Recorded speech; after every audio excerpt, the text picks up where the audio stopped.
বন্ধুরা, রোশনাই ধারাবাহিকের আজকের পর্বে দেখানো হয়েছে আরণ্যক গরিমা বিয়ের পিঁড়িতে বসেছে আর রোশনাই দূরে দাঁড়িয়ে আরণ্যকের দিকে তাকিয়ে আছে। রোশনাই আরণ্যকের বিয়ের স্মৃতি রোশনাইয়ের চোখের সামনে ভাসতে থাকে। তখনই সেখানে আসে আরণ্যকের মা সুরঙ্গমা। সুরঙ্গমা রোশনাইকে বলে, রোশনাই, দেখেছো দুজনে কত খুশি। তুমি আরণ্যকের দিকে তাকিয়ে আছো আর আরণ্যক তোমার দিকে তাকিয়ে ফিরেও দেখছে না।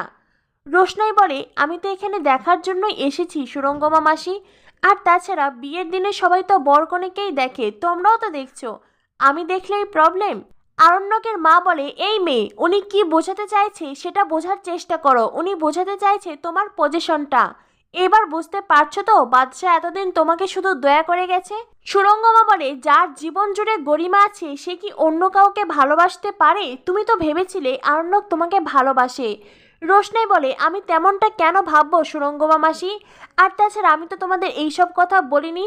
সুরঙ্গমা বলে, তোমার মুখ দেখে মনে হচ্ছে তুমি খুশি নেই, ভালো নেই। রোশনাই বলে, আমি খুব খুশি আছি। অন্তত আজকের পর থেকে তোমাদের মুখ থেকে আর আমাকে এইসব কথা শুনতে হবে না। আমি তোমাদের কথা থেকে মুক্তি পাবো।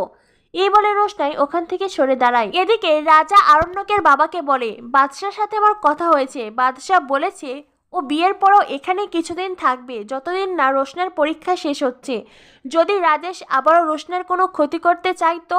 জাহ্নবী বলে, হ্যাঁ, তো বাদশাহ এখানে থাকলে গরিমা এখানে থাকবে। নতুন বর বউ তারা কি বিয়ের পরে একে অন্যর থেকে আলাদা থাকবে নাকি? আরণ্যকের মা বলেন, তবে একটা কথা কিন্তু বলতেই হয় সুরঙ্গমা ম্যাডাম, আমার ছেলে রোশনের প্রতি যতই দায়িত্ব পালন করুক না কেন, সে কিন্তু গরিমাকে কখনো বিয়ে করতে অস্বীকার করেনি, কখনো বলেনি ও গরিমাকে বিয়ে করতে চায় না।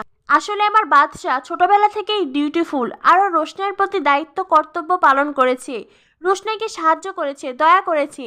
রোশনাইয়ের জায়গায় যদি কোনো ছেলে থাকতো তাও আমার ছেলে তাই করতো। সুরঙ্গমা বলে, আপনি আরণ্যকের মা, আপনি আপনার ছেলে সম্পর্কে ভালো ভালো কথা বলবেন, আমি আমার মেয়ের সম্পর্কে ভালো ভালো কথা বলবো, এটাই স্বাভাবিক। তবে আমাকে এটা বোঝাতে আসবেন না যে রোশনাইয়ের জায়গায় যদি কোনো ছেলে থাকতো তবু তাকে নিয়ে আপনার ছেলে নিজের জন্মদিন সেলিব্রেশন করত। আর এটা শুনে আরণ্যকের মা চুপ হয়ে যায়। সুরঙ্গমা বলে, আর এটাও ঠিক, রোশনাইয়ের মতন মেয়েকে নিয়ে টাইম পাস করা যায়, তাকে জীবন সঙ্গিনী করা যায় না। আমার গরিমা আরণ্যকের অহংকার, আরণ্যকের সোশ্যাল স্ট্যাটাস, আরণ্যকের গর্ব। তাই গরিমাকে ছাড়া আরণ্যক অন্য কাউকে বিয়ের কথা ভাবতেও পারে না। জাহ্নবী বলে, সুরঙ্গমা আন্টি, এখন আমরা এইসব কথা বলে কেন সময় নষ্ট করছি, চলো না বিয়ের ওইদিকে চলো। এরপরে দেখানো হয় মণ্ডপে আসেন বড় পুরোহিত। পুরোহিত মশাই আসার পরে একে একে বিয়ের সব নিয়ম পালন করা হয়, শুভদৃষ্টি, মালা বদল। আর সব সময় আরণ্যক শুধু রোশনের দিকেই তাকিয়ে থাকে। যদিও গরিমা বিষয়টিকে নোটিস করে, কিন্তু কারোর কিছু বলার নেই। আরণ্যক একবার রোশনের দিকে দেখে তো একবার গরিমার দিকে দেখে। একে একে সব নিয়ম হয়ে যায়। এরপরেই সিঁদুর দান। আরণ্যক গরিমার সিঁথিতে সিঁদুর দিতেই যাবে, তখনই পুরোহিত মশাইয়ের কানের কাছে এসে আরেকজন বলেন, গুরুজি, আমার তো মনে হচ্ছে এই ছেলে আগেও বিয়ে করেছে, এই ছেলেকে খুব চেনা লাগছে। আরণ্যক গরিমার সিঁথিতে সিঁদুর দিতেই যাবে, পণ্ডিতজি আরণ্যকের দিকে তাকিয়ে ভালো করে দেখে বলেন, দাঁড়াও। আরণ্যকের সিঁদুর দান থেমে যায়। পণ্ডিতজি বলে, আমাদের কি আগেও কখনো দেখা হয়েছিল? আমি কি তোমাকে আগেও এখানে দেখেছি? বিপদের আশঙ্কা করে জাহ্নবী বলে, না না, আমরা তো কলকাতা থেকে এসেছি আর এটাই প্রথমবার। পণ্ডিতজি বলেন, কিন্তু আমাকে তো ওকে চেনা চেনা লাগছে, বলো তো আমাদের কোথায় দেখা হয়েছিল? আরণ্য কিছুই বলতে পারে না। আরণ্যকের মা চোখের ইশারা করতেই সুরঙ্গমা বলে, আমরা কলকাতা থেকে এসেছি, আমার মেয়ের বিয়ের দেরি হয়ে যাচ্ছে, আমাদেরকে কালই ফিরতে হবে, দয়া করে বিয়ের কাজে শেষ করুন। পণ্ডিতজি বলেন, দাঁড়ান, বিয়ের কাজ এত তাড়াহুড়ো করে হয় না, বিয়ের কাজ সময় নিয়ে করতে হয়। এই বলে পণ্ডিতজি রোশনাইয়ের দিকে ফিরতেই বলেন, আরে রোশনাই মা, তুমি ভালো আছো?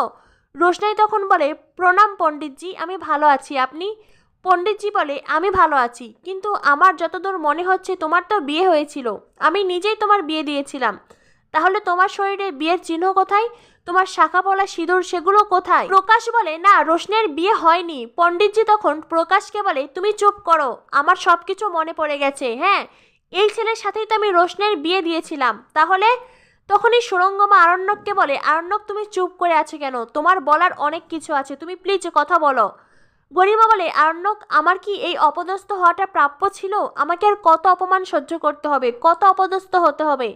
আরণ্যক তখন বলে, গুরুজি, আমাদের সেই বিয়েটা সাজানো নাটক ছিল, গুরুজি তখন উঠে বলেন, কি সাজানো নাটক? এই মন্দিরে দাঁড়িয়ে বিয়ের মতন পবিত্র বিষয়কে তুমি সাজানো নাটক বলে কি সাহসে? তোমার তো স্পর্ধা কম নয়। রোশনাই বলে, পণ্ডিতজি, আমাদের বিয়েটা সত্যিই সাজানো নাটক ছিল। আপনি তো জানেন রাজেশ আমাকে তুলে নিয়ে গিয়েছিল। ও আমাকে জোর করে বিয়ে করতে চেয়েছিল, আর রাজেশের হাত থেকে বাঁচার জন্য আমরা এই মন্দিরে এসেছিলাম। গুরুজি বলেন, হ্যাঁ, আর তারপরেই আমি নিজে তোমাদেরকে বিয়ে দিয়েছি।